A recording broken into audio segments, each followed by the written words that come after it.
ప్రస్తుతం మనతో పాటు ఆనందరావు గారు ఉన్నారు. కాంగ్రెస్ పార్టీ సీనియర్ నాయకులు, గోషామహల్ నియోజకవర్గ ఇన్ఛార్జ్ ఆనందరావు గారు. చెప్పండి, పార్లమెంట్ పైన జరిగిన దాడిని సస్పెండ్ చేయడం ఇండియా కూటమి వాళ్ళని ఏ విధంగా చూస్తున్నారు మీరు? మేము వారు సస్పెండ్ చేయడాన్ని తీవ్రంగా ఖండిస్తున్నాము. ప్రజాస్వామ్య దేశంలో ఇది సరైనది కాదు. బీజేపీ ప్రభుత్వం చేస్తున్న కేంద్రంలో పార్లమెంట్లో వారు వ్యవహరిస్తున్న తీరుని తీవ్రంగా ఖండిస్తున్నాము. అదేవిధంగా వారి ప్రభుత్వము భద్రతని కాపాడలేకపోయింది, భద్రతలో ఘోరంగా విఫలమైంది. పార్లమెంటు భవనాన్ని పరిసర ప్రాంతాల్లో చుట్టుపక్కల ఉన్న భద్రతా అధికారులు ఘోరంగా విఫలమయ్యారు. అదే విధంగా కాంగ్రెస్ ఎంపీలతో పాటు మిగతా మా సంబంధించిన ఎంపీలను సస్పెండ్ చేయడాన్ని తీవ్రంగా ఖండిస్తున్నాం. సో మళ్ళీ అంటే రాహుల్ గాంధీ గారు ప్రధానమంత్రి అవుతాడు అనుకోవచ్చా ఈసారైనా? రాహుల్ గాంధీ గారు ప్రధానమంత్రి అయ్యేది కాంది, మేము గెలిచిన తర్వాత నిర్ణయం అవుతుంది.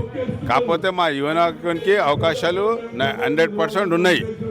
భారత జాతీయ కాంగ్రెస్ పార్టీ నుండి మా పార్టీ తరఫున ప్రధానమంత్రి క్యాండిడేటు మా young and dynamic member of parliament Rahul Gandhi గారు. సో 24లో మేము ప్రభుత్వం ఏర్పాటు చేస్తున్నాం.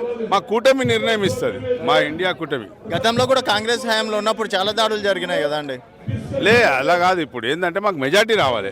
మాకు సింగిల్గా మెజార్టీ ఇచ్చింది అనుకో ఆ నిర్ణయం అయిపోతుంది. లేదు మాకు మా పార్ట్నర్స్తో అలయన్స్ పార్ట్నర్తో అది వచ్చిందనుకో వాళ్ళందరూ కలిసి నిర్ణయిస్తారు ప్రధానమంత్రి అభ్యర్థి ఎవరు అనేది. ఫస్ట్ అయితే అంటే పార్లమెంట్ పైన దాడి గతంలో చాలాసార్లు జరిగినాయి కదా, కాంగ్రెస్ హయాంలో ఉన్నాయి అంటున్నా. కాంగ్రెస్ హయాంలో జరిగినప్పుడు మేము చాలా మళ్ళీ కఠిన చర్యలు తీసుకున్నాం. అయితే వీళ్ళు ఇప్పుడు భద్రత లోపించింది కాబట్టి కట్టుదిట్టిన భద్రత ఏర్పాటు ఇంకా చేయాలని మేము కోరుతున్నాం. సో ఫైనల్గా ఏం చెప్తారు? ఫైనల్గా ఏం లేదు. ఇప్పుడు తెలంగాణలో కర్ణాటకలో కాంగ్రెస్ వచ్చినాం, తెలంగాణలో ఏర్పాటు చేసినాం. అదేవిధంగా మేము తెలంగాణ రాష్ట్రంలో ఈ రాబోయే ఎన్నికల్లో 17 సీట్లల్లో 16 సీట్లు మేము పార్లమెంట్ గెలుస్తున్నాం. Member of parliament 16 Indian National Congress party Telangana నుంచి 16కు 16 మేము గెలివబోతున్నాం. పక్కా 100% లిక్లో.